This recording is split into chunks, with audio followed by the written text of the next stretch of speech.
Hi guys, welcome to Richard Cabile YouTube channel. In today's video, I will teach you how to turn on or off silent mode on Realme 5 mobile phone. And okay guys, but before we start, kindly subscribe to my YouTube channel by pressing the subscribe button and the bell to notify you if I have new videos. Okay guys, let's start.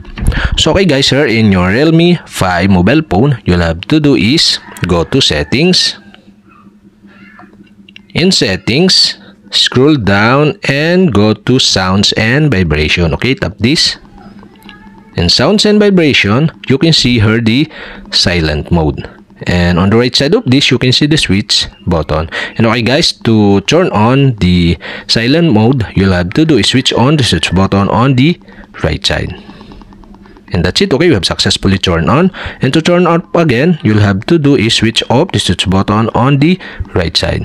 And okay guys, that's it. We have successfully turned on or off silent mode on Realme 5 mobile phone. And okay guys, if you have a question, kindly comment below.